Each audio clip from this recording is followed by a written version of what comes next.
Hi friends, welcome to first news. ఇక్కడ మోదీ ప్రసంగం నిన్న మాట్లాడారు.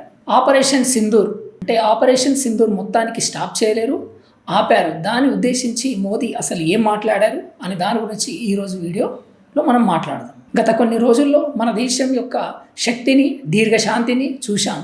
మొదటగా భారత సాయుధ దళాలకు, ఇంటెలిజెన్స్ ఏజెన్సీలు, మన శాస్త్రవేత్తలకు దేశంలోని ప్రతి ఒక్క భారతీయుడు తరపున వందనం చెప్తున్నా. మన వీర సైనికులు ఆపరేషన్ సింధూర్ లక్ష్యాలను సాధించడానికి అపారమైన శౌర్యాన్ని ప్రదర్శించారు. వారి వీరత్వాన్ని, ధైర్యాన్ని, పరాక్రమాన్ని నేను అర్పించాలనుకుంటున్నాను. దేశంలోని ప్రతి తల్లి, ప్రతి చెల్లె, ప్రతి కుమార్తెకు ఈ విజయాన్ని అంకితం అర్పిస్తున్నాను అని ప్రధాని మోదీ అన్నారు. పదే పదే ఫ్రెండ్స్ అని మాట్లాడుతూ ఏప్రిల్ 22న పహల్గాంలో ఉగ్రవాదులు చేసిన అఘాయిత్యం దేశాన్ని, ప్రపంచాన్ని కుదిపేసింది. సెలవుల కోసం వచ్చిన నిర్దోష ప్రజలను వారి కుటుంబ సభ్యుల ముందే, వారి పిల్లల కళ్ళ ముందరగా మతం అడిగి కొట్టి చంపడం అత్యంత క్రూరమైన ఉగ్రవాద స్వరూపాన్ని చూపించింది. భారతదేశంలోని మత సామరస్యంపై, అనగా హిందూ ముస్లిం సహజీవనంపై, దేశ సమైక్యతపై దాడిగా భావించబడింది. నాకు వ్యక్తిగతంగా ఇది ఒక గాఢమైన బాధ అని, ఈ ఉగ్రవాద చర్య తర్వాతే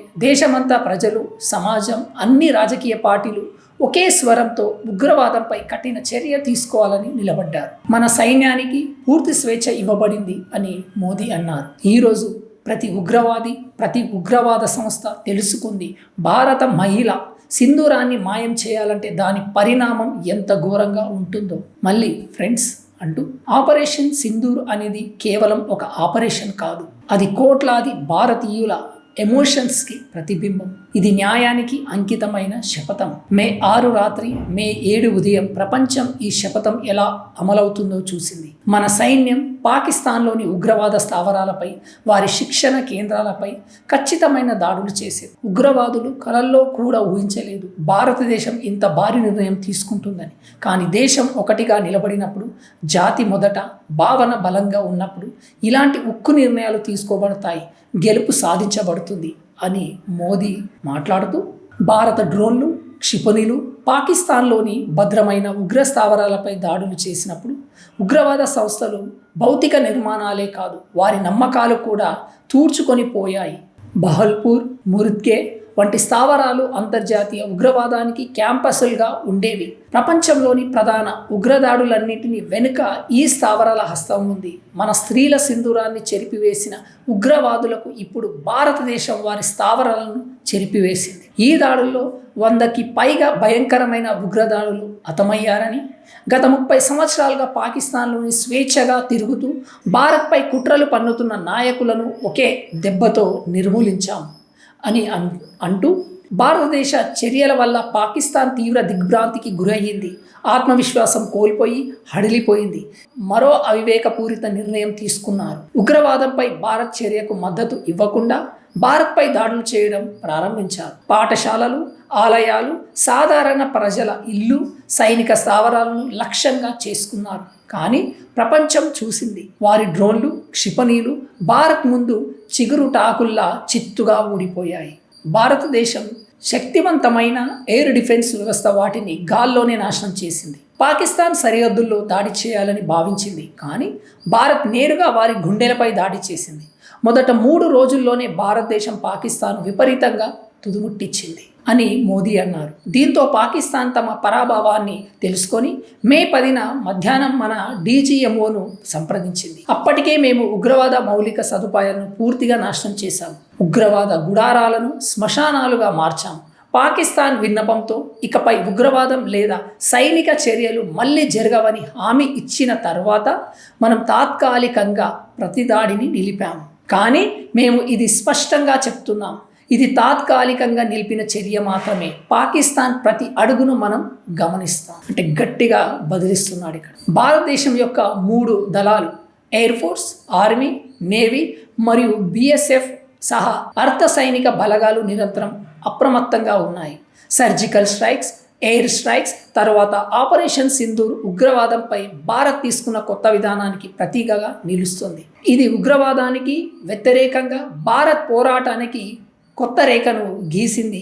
ఇది న్యూ నార్మల్ అని మోదీ అన్నారు. ఈ ఆపరేషన్ ముగింపుతో 3 ప్రధాన సిద్ధాంతాలు స్పష్టమయ్యాయి అంటూ మొదటిది, భారతదేశంపై ఉగ్రదాడి జరిగినట్టయితే దానికి తగిన కఠిన ప్రతిస్పందన ఉంటుంది. మేము మన శైలిలో మన షరతుల మీద స్పందిస్తాం. ఉగ్రవాదానికి మూలాలున్న ప్రతి ప్రదేశాన్ని లక్ష్యంగా చేసుకుంటాం. రెండవది, న్యూక్లియర్ బ్లాక్మెయిల్ను భారతదేశం సహించదు. అణ్వాయుధాలు పేరుతో జరిగిన బెదిరింపుల చాటున పుష్కలంగా పెరిగిన ఉగ్ర స్థావరాలపై భారత్ ఖచ్చితమైన స్పష్టమైన దాడులు చేస్తుంది. మూడవది, ఉగ్రవాదాన్ని ప్రోత్సహిస్తున్న ప్రభుత్వాన్ని, ఉగ్రవాద నేతలను వేరుగా చూడటం ఇక కుదరదు.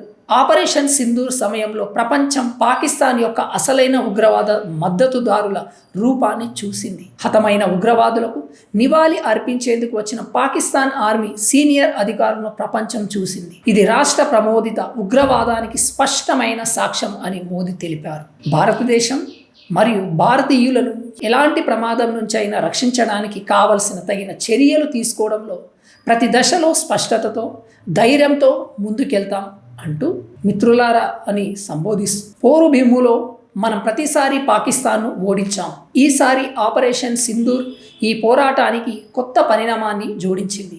మనం ఎడారులు, పర్వత ప్రాంతాల్లో మన శక్తిని చూపించడమే కాకుండా న్యూ ఏజ్ వార్ఫేర్, సాంకేతిక ఆధారిత యుద్ధ పద్ధతులలో కూడా మనం ఆధిపత్యాన్ని నిరూపించాం అని మోదీ చెప్పారు. ఈ ఆపరేషన్ సమయంలో మేడ్ ఇన్ ఇండియా ఆయుధాల నాణ్యత ప్రపంచానికి రుజువైంది. 21వ శతాబ్దపు యుద్ధంలో భారతదేశంలో తయారైన ఆయుధాల సమయం వచ్చిందని ఇప్పుడు ప్రపంచం అంగీకరిస్తుంది. ప్రతి రకమైన ఉగ్రవాదానికి వ్యతిరేకంగా మన సమిష్టిగా నిలబడటం, మన ఏకత మన బలంగా మారింది. నిస్సందేహంగా ఇది యుగం కాదు, కానీ ఇది ఉగ్రవాదానికి కూడా యుగం కాదు. ఉగ్రవాదానికి జీరో టాలరెన్స్ అనే సిద్ధాంతమే మెరుగైన ప్రపంచానికి హామీ. పాకిస్తాన్ ఆర్మీ ప్రభుత్వం ఉగ్రవాదానికి కావలసిన వాతావరణాన్ని అందిస్తే ఒకరోజు అది పాకిస్తాన్ను కూడా వినాశనానికి గురి కావాల్సి వస్తుంది. పాకిస్తాన్ బతకాలంటే తమ ఉగ్రవాద మౌలిక సదుపాయాలను పూర్తిగా ధ్వంసం చేయాల్సిందే. దానికి ప్రత్యామ్నాయంగా శాంతి మార్గం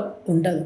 భారతదేశం స్పష్టంగా చెప్తుంది ఏంటంటే, ఉగ్రవాదం మరియు చర్చ ఒకే సమయంలో సాధ్యం కాదు. ఉగ్రవాదం మరియు వాణిజ్యం కలిసి నడవలేవు. లాస్ట్గా, నీరు మరియు రక్తం కలిసి ప్రవహించలేవు. ప్రపంచ సముదాయానికి నా సందేశం, భారత ప్రభుత్వం విధానం ఇప్పటికీ అదే పాకిస్తాన్తో చర్చ జరిగితే అది టెర్రరిజంపై మాత్రమే ఉంటుంది. పాకిస్తాన్ ఆక్రమిత కాశ్మీర్ అంటే POK అంశంపై మాత్రమే జరుగుతుంది. ఇక చివరగా మోదీ, ప్రియమైన దేశ ప్రజలారా అంటూ సంబోధిస్తూ, ఈరోజు బుద్ధ పూర్ణిమ. భగవాన్ బుద్ధుడు మనకు శాంతి మార్గాన్ని చూపారు. శాంతి దిశగా వెళ్లే మార్గం కూడా శక్తి మీద ఆధారపడుతుంది. మానవతా విలువలు, శాంతి, సంపద వైపు భారతదేశం ప్రయాణించాలంటే, ప్రతి భారతీయుడు శాంతియుతంగా జీవించాలంటే, అభివృద్ధి చెందిన భారతదేశాన్ని నిర్మించాలంటే భారతదేశం శక్తివంతంగా ఉండటం ఎంతో అవసరమైతే ఆ శక్తిని వినియోగించడం కూడా అంతే అవసరం. గత కొన్ని రోజుల్లో భారతదేశం ఇది చూసింది. మరొకసారి మన సైన్యం మరియు సాయుధ బలగాలకు నా వందనం అంటూ ప్రతి భారతీయుని ధైర్యానికి, ఏకతకు, సంకల్పానికి నమస్కారం చేస్తూ భారత్ మాతాకి జై, భారత్ మాతాకి జై. ఇది మోడీ నిన్న ఇచ్చిన సందేశంలో కొద్ది భాగాన్ని మీ ముందుకు తీసుకొచ్చాను తెలుగులో. ఫస్ట్ టైం కనుక మన ఛానల్కి వచ్చినట్లయితే please subscribe our channel. Thank you for watching. జై హింద్.